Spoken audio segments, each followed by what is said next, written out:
यार, मुझे बॉस ने कहा है कि अपनी टीम को लीड करूं, लेकिन मेरे अंदर एक अच्छी लीडरशिप क्वालिटी है कि नहीं ये तो मुझे पता ही नहीं। तो मैं लीड कैसे करूंगा?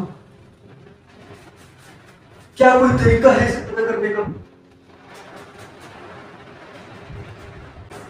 Hello guys, welcome to my channel.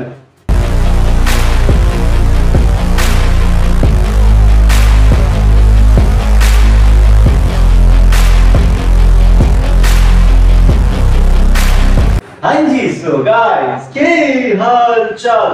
आज का हमारा टॉपिक है कैन लीडरशिप इंप्रूव अस, मतलब कि लीडरशिप की क्वालिटी क्या आपको इंप्रूव कर सकती है।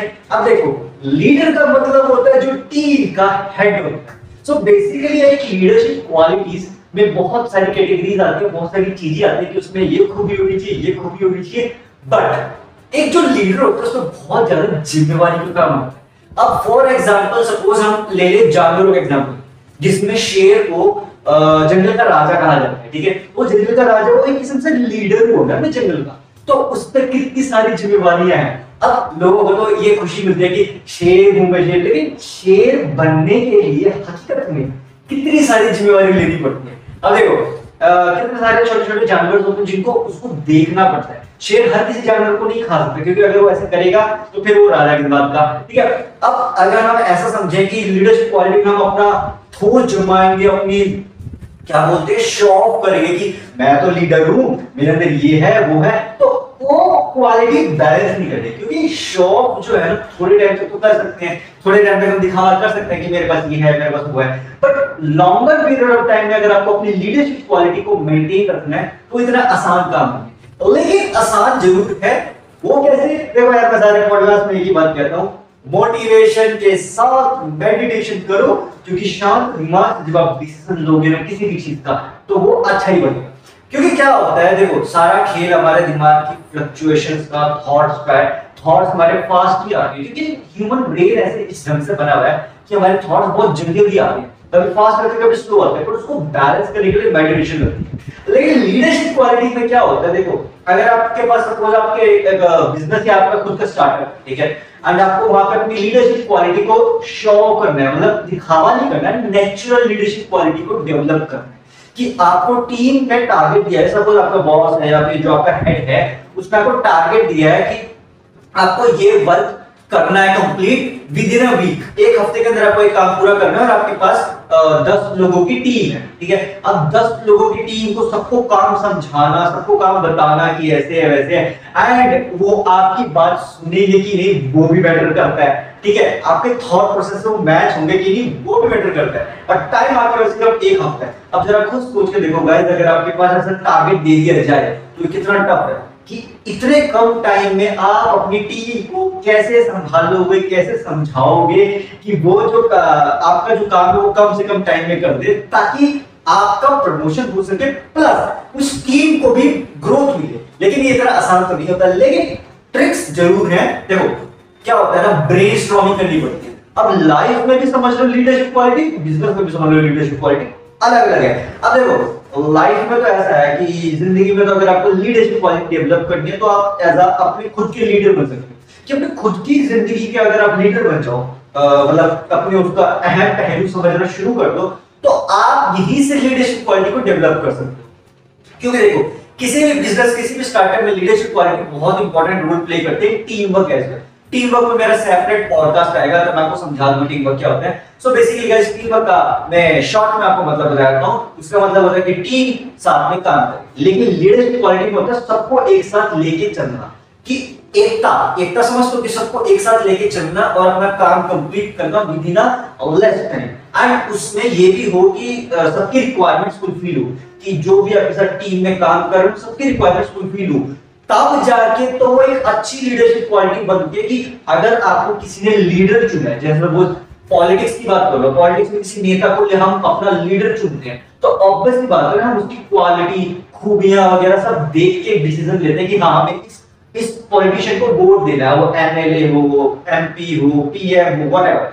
तो हम इस ढंग से उसको वोट देते हैं, उसकी क्वालिटी देख के, उसका बात करने का तरीका, व्हाटएवर जो भी चीजें, हर चीज को देख के हम उसे वोट देते हैं। वो बात अलग है कि इंडिया में थोड़ा ब्लाइंड वोटिंग भी चलती है, बट उस पार्ट को अगर इग्नोर किया जाए, टेक्निकली सोचा जाए, तो हम ऐसे वोट देते हैं। तो बेसिकली क्या है कि वो जो पॉलिटिशियन है, अब वो अपने ढंग से काम करेगा कि नहीं करेगा वो तो उसकी मर्जी है, बट एक अगर टेक्निकली देखा जाए तो वो एक लीडर है, तो उस लीडर के हाथ में डिसीजन लेना होता है। जैसे हमारा पीएम है, प्राइम मिनिस्टर, तो उनके हाथ में कितने सारे डिसीजन लेने को, उन्हें ये करना है, उन्हें ये भी देखना है। तो हमें ये लगता है कि जो हमारा जो भी पीएम होता है वो उसके पास ज्यादा जिम्मेवारी होती है, पर उसको बहुत जिम्मेवारी होती है। अगर आप एक इस ढंग से देखो कि आप ये बोलोगे कि मनी प्रॉब्लम सॉल्व हुई, ये प्रॉब्लम सॉल्व हुई, वो प्रॉब्लम सॉल्व हुई, लेकिन हकीकत में जब उस पोजीशन पे, उस पोस्ट पे आप जब जाओगे, तब आपको पता चलेगा कि ऊपर कितना प्रेशर रहता है, क्योंकि बहुत सारे डिसीजन आपको इंस्टेंट लेने पड़ते हैं। इतना टाइम भी नहीं मिलता आपको चीजों को समझने का। तो आपको ग्रोथ भी करवानी है, मतलब आपको एक कंट्री की ग्रोथ भी करवानी है, प्लस आपको हर चीज को मेंटेन करना है एंड सबकी बातें सुननी है, उनके अकॉर्डिंग से डिसीजन लेना है। टाइम बहुत कम होता है, आपको करना पड़ता है इंस्टेंट। तो ये एक लीडर की बहुत ज्यादा थॉट प्रोसेस पे वर्क करता है कि उसकी स्किल्स कितनी है, कि वो कितनी चीजों को समझ सकता है, कितनी उसकी प्रेजेंस ऑफ माइंड है कि वो सही समय पे सही ढंग से डिसीजन ले रहा है कि नहीं।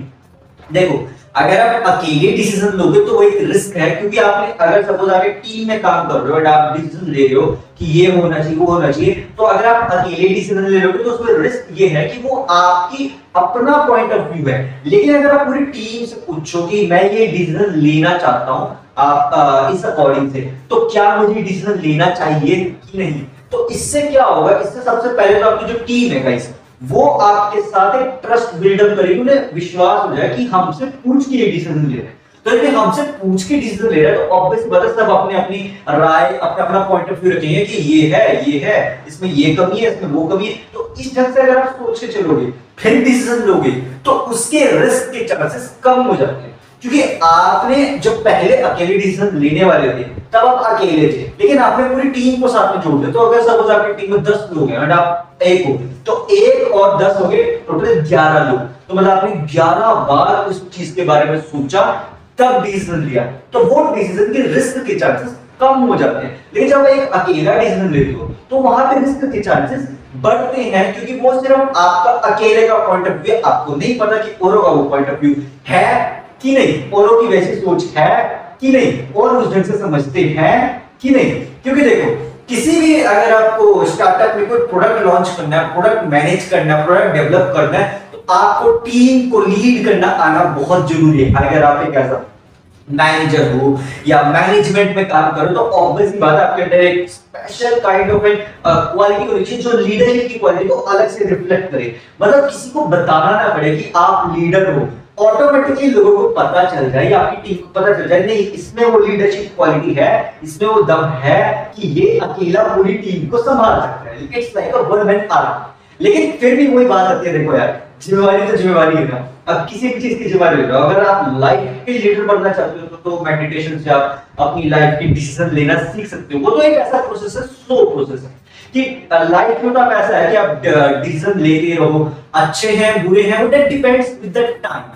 बट एक ऐसा होता है कि वो समय के साथ धीरे धीरे धीरे धीरे करके मेडिटेशन करो, तब तो वो डिसीजन के रिस्क के चांसेस कम होते हैं। अगर विदाउट मेडिटेशन डिसीजन ले रहे हो तो it's a risk, but it's up to the POV, सबका अलग अलग पॉइंट ऑफ व्यू है। तो it's my point of view कि अगर लीडरशिप क्वालिटी को डेवलप करना है तो आई बिलीव कि ऑब्जर्वेशन, अंडरस्टैंडिंग कितनी है हमें चीजों की, वो मैटर करता है, प्लस आप अपने दिमाग में कितने शांत हैं। क्योंकि अगर आप इंस्टेंट डिसीजन लेना चाहते हैं तो आपको दिमाग को शांत रखना बहुत जरूरी है। अगर आप शांत नहीं होंगे तो आपके डिसीजन सिर्फ आपके एक अकेले आपको ही नहीं, आपकी जो टीम है, आपके साथ जो काम कर रहे हैं, उन सबको अफेक्ट कर सकता है। अब जैसे सपोज आप एक बिजनेस या कंपनी के फाउंडर है, ठीक है, आपने मार्केट में देखा कि यार कंपटीशन बहुत ज्यादा बढ़ रहा है, ठीक है, तो मुझे ना अपने प्रोडक्ट को ना और यूनिक करना है, उसकी सेल्स बढ़ानी है। तो आप क्या करोगे, आप कोई ना कोई मार्केट ट्रेंड या कोई ट्रिक अपनाओगे, लेकिन आप ये भूल जाते हो कि आप वो ट्रिक जब अपनाते हो तो उसके साथ पूरी की पूरी कंपनी को सफर करना पड़ता है। सपोज आपने कोई एक ऐसा डिसीजन ले लिया इंस्टेंट जो आपको लगा कि प्रॉफिट देगा, लेकिन बाद में वो उतना प्रॉफिटेबल बना नहीं, तो हुआ क्या, प्रॉफिट की जगह पे आपको लॉस हो गया। अब जो लॉस हुआ तो लॉस सिर्फ आपका अकेले का लॉस नहीं हुआ, आपके साथ जितने सारे लोग काम कर रहे हैं, जितनी टीम में काम कर रहे हैं, सबका लॉस हुआ। क्यों? क्योंकि उन सबकी जो सैलरी थी वो आप ही के डिसीजन के ऊपर डिपेंड करती है। अब जब लॉस होगा तो उनको सैलरी नहीं मिलेगी, जब टीम को सैलरी नहीं मिलेगी, उनके जो साथ में काम कर रहे सैलरी नहीं मिलेगी, तो वो क्या करेंगे, अनशन में बैठ जाएंगे। वो बोलेंगे सर सैलरी क्यों नहीं मिल रही है, हमें अपने टाइम पे हमें ये करना है, हमें वो करना है। सबकी लाइफ का अलग अलग अलग अलग रोल प्ले है। तो यहाँ पे आपका ये डिसीजन आपको समझ आ जाता है कि नहीं, यहाँ मैंने डिसीजन गलत लिया। लेकिन अगर आपने ये डिसीजन लिया होता, कि सोचा होता एंड साथ में अपने साथ टीम को बिठाया होता एंड तब उनसे पूछ के डिसीजन लेते, एक एज अ कंपनी में, एक एज अ बिजनेस में जो बड़ा लेवल पे सेट है, तब तो ये डिसीजन के रिस्क के चांसेस कम है, क्योंकि तब तो सबने मिलजुल के डिसीजन लिया था कि हाँ ये सही है कि नहीं।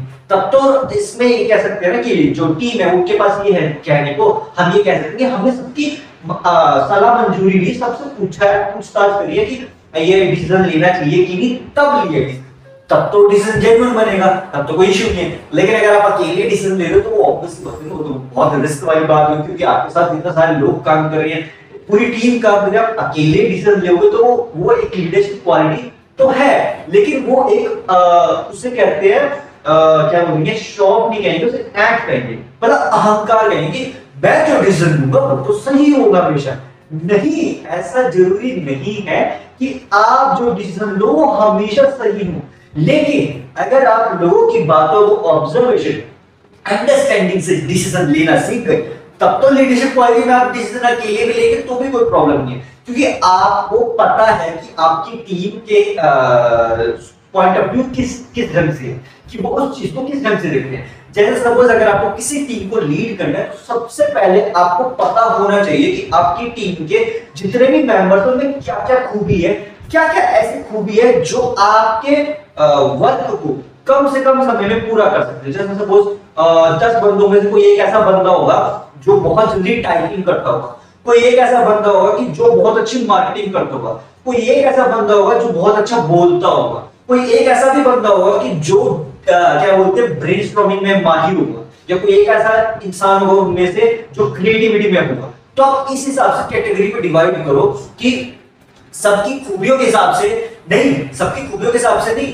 आपको सबसे पहले ये देखना है कि आपको जो भी टारगेट दिया गया, जो भी वर्क दिया गया, उसमें किस किस चीजों की जरूरत है। लिस्ट बनाओ कि मुझे क्रिएटिविटी की जरूरत है, मुझे क्यूरियोसिटी की जरूरत है, मुझे कम्युनिकेशन स्किल्स की जरूरत है, मुझे ये स्किल्स की जरूरत है, मुझे ये स्किल्स की जरूरत है।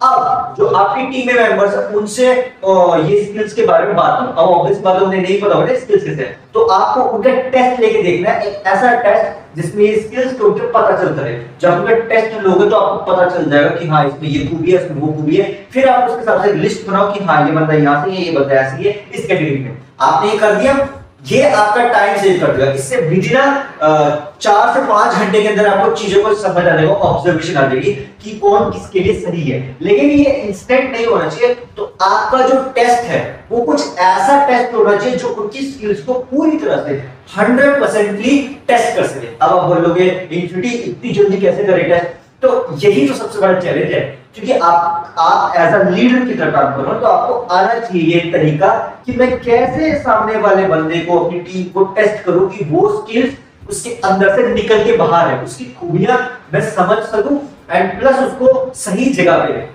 जिसकी कैटेगरी में वो है उसमें डाल सकूं, ताकि वो बेनिफिट ही हो और वो जो काम है वो कम समय में कर सके।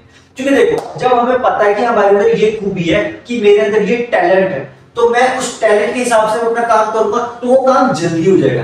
एज कंपेयर टू मैं एक ऐसी फील्ड में या एक ऐसे काम को कर रहा हूं जिसकी मुझे ना कोई नॉलेज है, ना मुझे उसके बारे में कोई जानकारी है। अगर मैं कोई ऐसा काम करूंगा तो ऑब्वियस सी बात है वो जल्दी तो होगा नहीं, या होगा भी होगा कोई गारंटी नहीं है। लेकिन जिसके बारे में मुझे पहले से पता है, जो काम मैं कर ही रहा हूं, जो उसके स्किल्स है मेरे पास या टैलेंट है, तो वो काम तो मैं बहुत जल्दी कर दूंगा, क्योंकि उसके प्रैक्टिस मैंने बहुत करी है। लेकिन जिस काम की मैंने प्रैक्टिस ही नहीं करी, इसके बारे में मुझे नॉलेज ही नहीं है, तो वो काम अगर आप करने बैठ जाओ तो वो एक ऐसा क्वेश्चन मार्क बन जाएगा।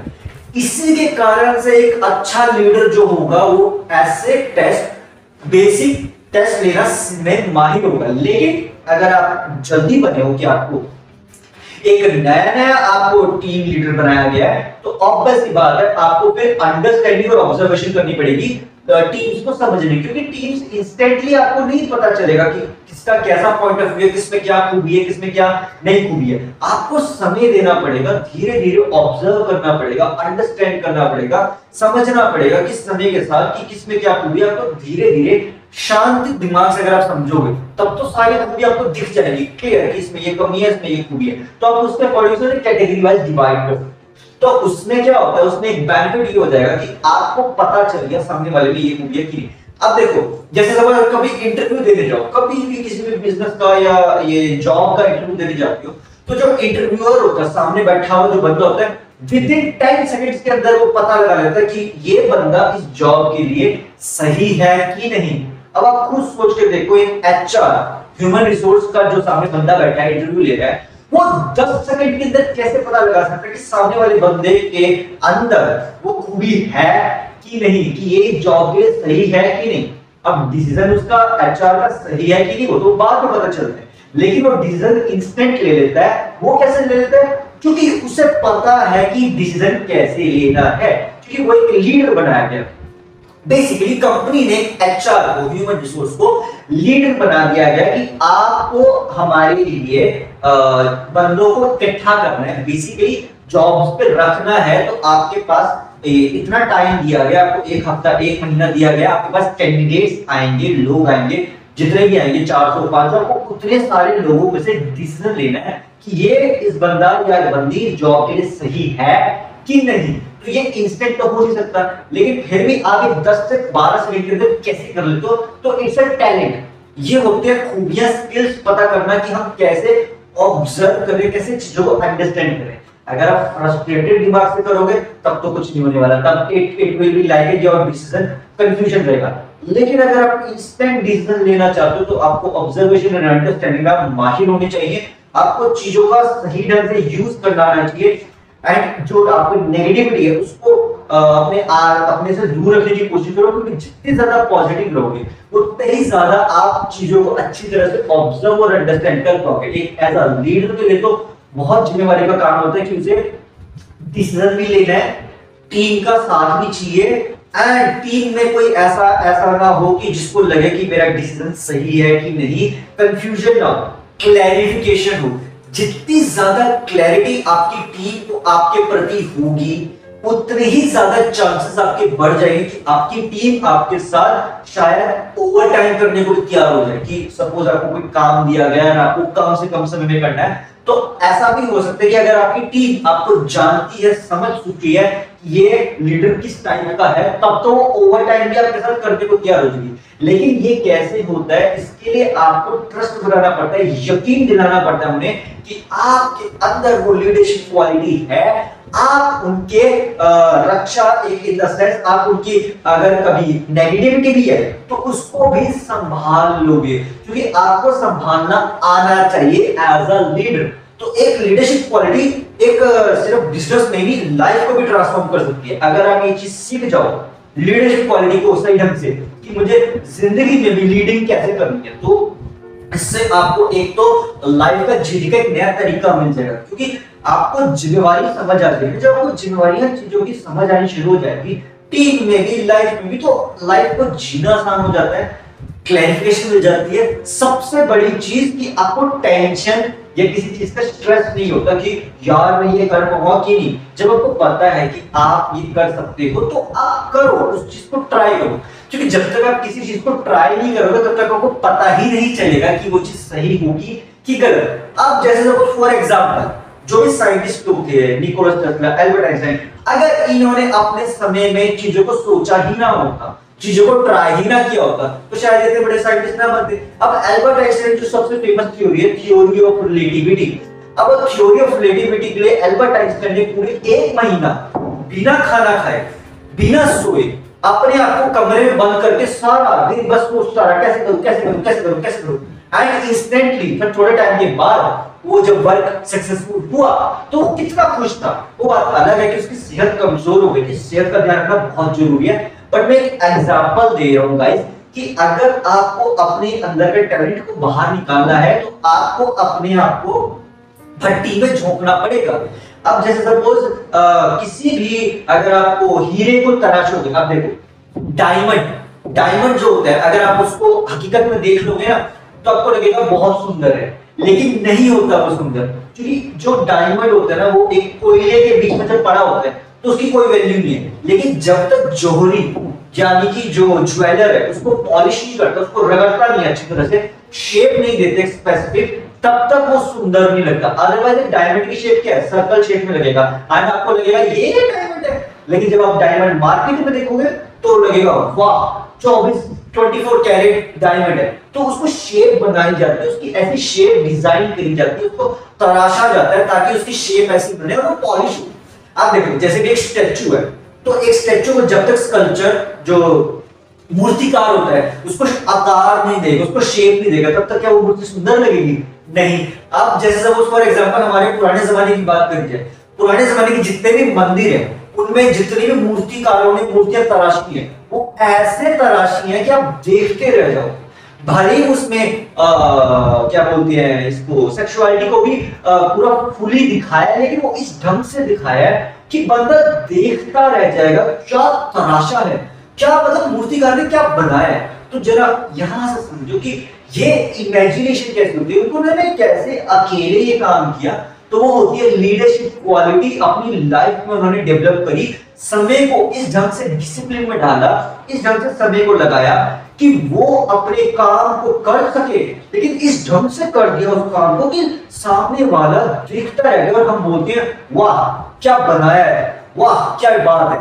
तो ये कब निकलता है हमारे मुंह से, जब हम अपने काम में परफेक्शन पे होते हैं। अब परफेक्शन कैसे आएगी? देखो शांत दिमाग से अगर आप काम करोगे तो परफेक्शन अपने आप आ जाएगी, क्योंकि आप जब शांत होते हो तो आपका फोकस, आपके दिमाग का कंसंट्रेशन एक ही चीज पे होता है, एक्स्ट्रा चीजों पे कंसंट्रेशन नहीं जाता। क्योंकि यूजुअली क्या होता है, जो भी इंसान मेडिटेशन नहीं करता तो उसका कंसंट्रेशन अच्छा नहीं होगा, वो ज्यादा चीजें एक समय पे सोचता होगा। लेकिन जो मेडिटेशन करता होगा आपने ऑब्जर्व करना कि उसका कंसंट्रेशन अगर किसी एक टॉपिक पे, किसी भी एक चीज पे है तो फुली की फुली उसी पे चीज पे कंसंट्रेटेड होगा, उसी चीज के बारे में बात करेगा और किसी चीज के बारे में बात करेगा ही नहीं। ये होती है मेडिटेशन की असली ताकत। अगर आपको लगता है कि मेडिटेशन से क्या होता है, मेडिटेशन तो आपको पूरा पूरा ट्रांसफॉर्म कर सकती है। सिर्फ लाइफ, बिजनेस, सारी चीजों में मेडिटेशन रोल प्ले करती है। अरे खुद के जो इस ब्रह्मांड के बनाए हुए त्रिमूर्ति हैं जिनको हम कहते हैं ये ब्रह्मा विष्णु महेश, अरे जब वो तक मेडिटेशन करते हैं आज के समय तक, तो हम तो इंसान हैं। जरा खुद सोच के देखो ना, उनके पास सारी ताकत है, वो तब भी मेडिटेशन करते हैं क्योंकि वो एक ऐसा लीडर क्वालिटी में अगर आप देखो तो बेसिकली वो लीडर हो गए ना, हमारे इस ब्रह्मांड के, हमारे इस दुनिया के लीडर है वो, कि वो अगर एक सेकंड में चुटकी बजा दे तो दुनिया खत्म हो जाएगी। अगर वो एक सेकंड में जो विष्णु जी है वो चक्र छोड़ दे तो क्या होगा, सर्वनाश हो जाएगा। इसी तरह से अगर ब्रह्मा जी जो ये लिखते हैं किसी की किस्मत कुछ गलत लिख देंगे तो क्या होगा, किसी इंसान की किस्मत गलत लिखी जाएगी। आज जो उन्हें सत्य वचन वाली बात बोली थी कि जो बोलते सत्य हो जाता है वो बात गलत साबित हो जाएगी, तो ऑब्वियस सी बात है उन पर जिम्मेवारी होगी कि नहीं मेरे पे जिम्मेवारी है कि अगर मेरे से कोई गलती हुई तो किसी के एक मनुष्य की उसको क्या बोलते हैं लाइफ को स्पॉइल कर सकती है। एंड इस तरह से महादेव के ऊपर जिम्मेवारी है कि अगर उन्होंने कोई भी इंसिडेंट ऐसी हरकत कर दिया, ऐसा कुछ कर दिया जो किसी के लिए नेगेटिव हुआ तो वो बड़ी प्रॉब्लम बन जाएगी। सेम विष्णु जी के साथ है कि उनको इस सृष्टि का बैलेंस बनाना है, तो उन पे भी आगे ना जिम्मेवारी। अब हम लोग तो क्या है, हम लोग तो इंसान, हम अच्छे भी कर्म करते हैं बुरे भी कर्म करते हैं, उसी के हिसाब से शनिदेव जो है वो हमें कर्मफल देते हैं। वो ये नहीं देखते कि किसी के सामने क्या बोलते हैं कैसी सिचुएशन है, वो अपने डिसीजन पे कायम रहते हैं। क्यों? क्योंकि वो उनकी लीडरशिप क्वालिटी है, वो उनके पास जिम्मेवारी है कि उन्हें जिम्मेवारी दी गई है एक काम करने की। अगर वो अपना काम सही ढंग से नहीं करेंगे तो ऑब्वियस बात है ना फिर सजा मिल जाएगी। तो ऑब्वियस बात है ना किसी को सजा क्यों लेनी, अपने कर्मों को हमें इस ढंग से चलाना है कि वो सही दिशा में चलते रहे, दिशाहीन ना हो जाए। यही कारण है कि सब लोग चाहे वो देव हो चाहे देवों के देव महादेव हो, हर कोई मेडिटेशन करता है ताकि वो अपने दिमाग को शांत रख सके। अब हम महादेव को भोलेनाथ क्यों कहते हैं? क्योंकि वो उनका नेचर है, उन्होंने ऐसा नेचर अपना डेवलप करा है। अदरवाइज तो उनके तो सारे रूप है, आप उनका रुद्र अवतार भी देख सकते हो, आप उनका भोलेनाथ अवतार भी देख सकते हो, उनको शांत अवतार भी देख सकते हो, आप उनको हर एक अवतार में इमेजिन करोगे वैसे बन जाएंगे। क्यों? क्योंकि वो इसी ढंग से चीज को बनाया गया है, वो इसी ढंग से शायद आए हैं इस दुनिया में या इस ब्रह्मांड में कि हम उन्हें जितना भी ऑब्जर्व करें उतना ही कम है। हम उन्हें जैसा समझेंगे, जैसा सोचेंगे वो वैसा ही बन जाएंगे। So it's like a shape, एक शेप दे दी हमने कि वो जैसा आप सोचोगे वैसा बन जाएगा। अब जैसे पानी है, अगर आप पानी को गिलास में डालोगे तो पानी क्या करेगा? पानी गिलास की शेप ले लेगा। अगर आप पानी को किसी कंटेनर में डालोगे तो वो कंटेनर की शेप ले लेगा। अगर आप उसको नदी में बहा दोगे तो नदी की शेप ले लेगा। तो पानी एक ऐसा चीज है जो किसी की भी शेप ले सकता है। और सबसे बड़ी चीज, शेप जरूर किसी की भी ले सकता है, पर वो अपनी अपनी मूवमेंट को नहीं रोकता है, कि बेसिकली उसे मूव करते रहना है, करते रहना है, करते रहना है, वो करता रहता है। सो ये कैसे होता है कि उस जो भी पानी है, जो भी एक फॉर्म है, उसको पता है कि उसे मूव ही करना है ताकि वो टेंशन फ्री होकर मूव कर सके। सो बेसिकली आपको पानी बन जाना चाहिए कि टेंशन फ्री होकर अपना काम करते चलो, करते चलो, करते चलो, सब समय पे छोड़ो। It's like that. अब आप बोलोगे यहाँ पे लीडरशिप क्वालिटी क्या है? तो यार ये जिम्मेवारी है ना। जब आपको पता है कि आप एक लीडर हैं, आप अपने आपको टीम को लीड करना है, अपनी लाइफ को लीड करना है, अपनी फैमिली को लीड करना है, तो आपके पास बहुत सारी जिम्मेवारियां हैं कि आपको कैसे कैसे चीजों को हैंडल करना है। तो ये आपके ऊपर डिपेंड करता है गाइस। बिजनेस में तो चलो एक आइडियोलॉजी के हिसाब से चला जा सकता है, लेकिन अगर आपको लाइफ की जिम्मेवारी लेनी है तो लाइफ में तो बहुत चीजें हमें ऑब्जर्व करनी पड़ती है, बहुत सोच समझ के डिसीजन लेना पड़ता है। क्योंकि अगर आपकी फैमिली है, जैसे वो मम्मी पापा हैं या रिश्तेदार हैं, तो रिश्तेदार को तो चलो एक साइड पे रख भी दो, मम्मी पापा है तो आपको जिम्मेदारी लेनी पड़ेगी। लेकिन अगर आप फैमिली प्लानिंग की बात करोगे, आप जैसे शादी वगैरह इन सब के आगे की फैमिली की बात करो, तो वहां भी आपको जिम्मेदारी लेनी आनी चाहिए कि आपका करियर सेट होना चाहिए, आपको अर्निंग का सोर्स पता होना चाहिए, आपको ये पता होना चाहिए कि मैं कहाँ रहूंगा, कैसे रहूंगा, कैसे खाना खाऊंगा। तो अर्निंग का ये सब चीजें बेसिक चीजों को आपको अंडरस्टैंड करना आना चाहिए। तो ये लाइफ की लीडरशिप क्वालिटी की आपके ऊपर जिम्मेदारी है, अपने साथ अपनी फैमिली की भी, प्लस एक अगर आप एज अ मैरिड इंसान है, एक शादीशुदा इंसान है, तो आपके ऊपर जिम्मेदारी ज्यादा आती है कि आपको एक और इंसान को भी संभालना है। अब ये कैसे करते हैं? तो इसमें लीडरशिप क्वालिटी आती है कि आप कैसे पैसों को, अर्निंग को मैनेज करोगे, अपना फाइनेंस को कैसे मैनेज करोगे कि सबकी रिक्वायरमेंट्स भी फुलफिल हो जाए, प्लस आपकी भी रिक्वायरमेंट अगर फुलफिल नहीं भी होती है तो एटलीस्ट वो और सबकी रिक्वायरमेंट फुलफिल हो जाए एंड आपको एडजस्ट करना आ जाए। अगर आप एडजस्ट करना सीख गए थोड़ा सा ज्यादा नहीं, थोड़ा सा, तो उससे क्या होता है, उससे आपकी लाइफ में लीडरशिप क्वालिटी डेवलप हो जाती है।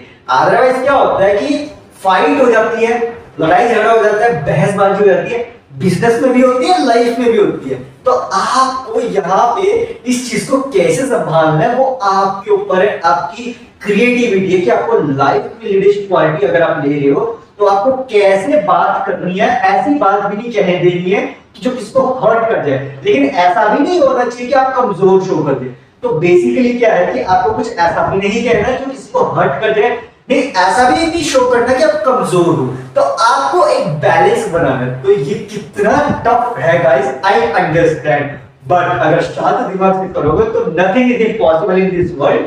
क्योंकि लीडरशिप क्वालिटी तो यार देखो हर किसी को अपनी लाइफ में लानी ही पड़ती है एक ना एक समय पे। एक ना एक समय गाइस लाइफ में ऐसा आता है जब आपको जिम्मेदारी भी लेनी पड़ेगी, आपको लीडरशिप क्वालिटी भी डेवलप करनी पड़ेगी एंड वो आपको करना पड़ता है। अब अगर बिजनेस स्टार्टअप की बात करें तो वहां तो आपको जल्दी मिल जाती है जिम्मेदारी, लेकिन लाइफ में थोड़ा समय मिलता है।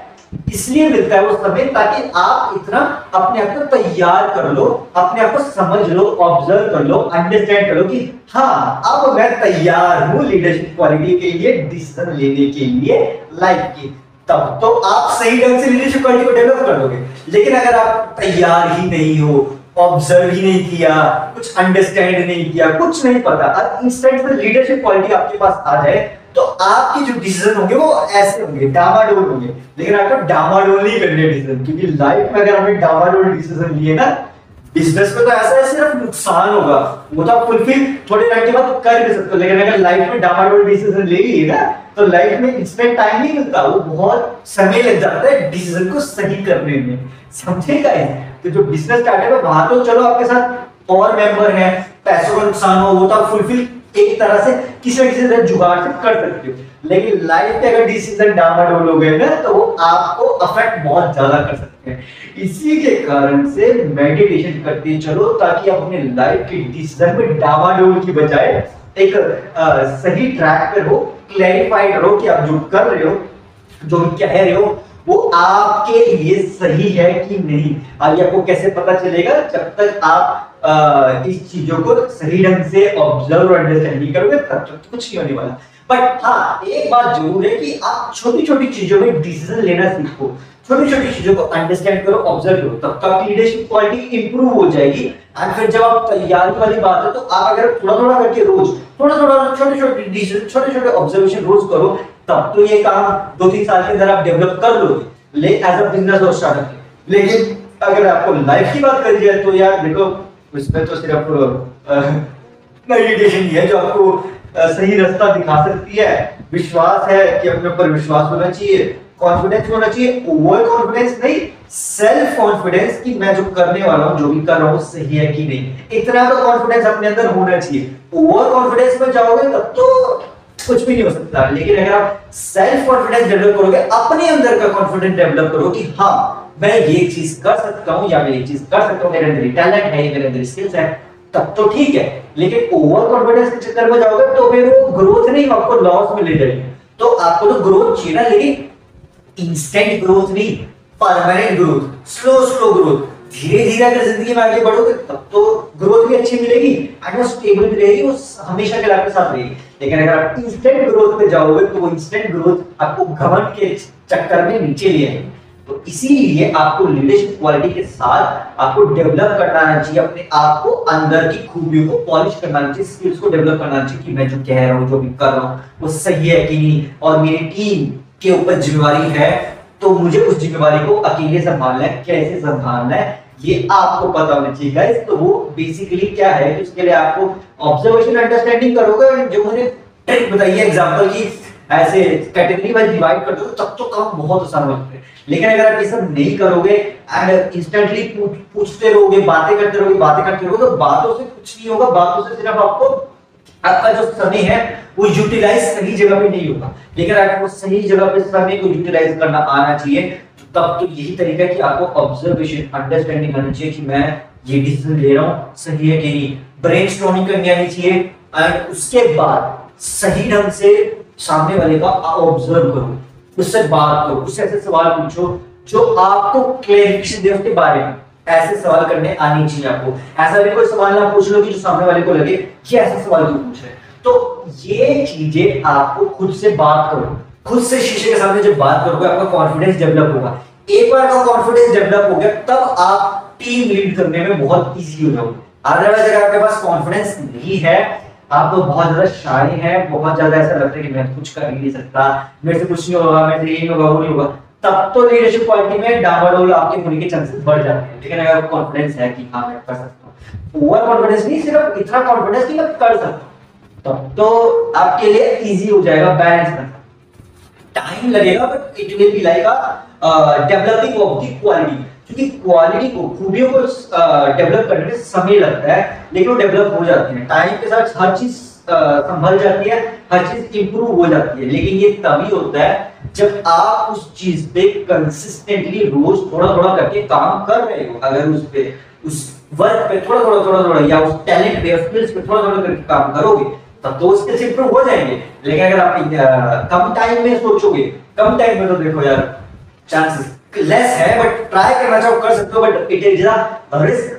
तो अगर आपको रिस्क से बचना है तो लॉन्ग टर्म पे चीजों को लेके चलो, धीरे धीरे थोड़ा थोड़ा करके रोज थोड़ा थोड़ा स्किल्स को डेवलप करते चलो, रोज थोड़ा थोड़ा कुछ ना कुछ नया ट्राई करो, सॉल्यूशंस ट्राई करो, थिंक करो, ऐसी चीजें करो, ऐसे गेम्स करो, ऐसे वीडियोस देखो जो आपको पॉजिटिविटी की तरफ लेके जाए। जितना ज्यादा पॉजिटिव रहोगे, जितना ज्यादा मोटिवेटेड रहोगे, जितना ज्यादा शांत दिमाग रहोगे, उतना ही ज्यादा आपके लीडरशिप क्वालिटी के ग्रो होने के चांसेस बढ़ जाएंगे।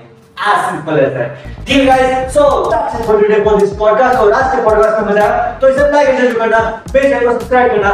Thanks for watching. मिलते हैं नेक्स्ट पॉडकास्ट में, तब तक के लिए stay fit and stay healthy.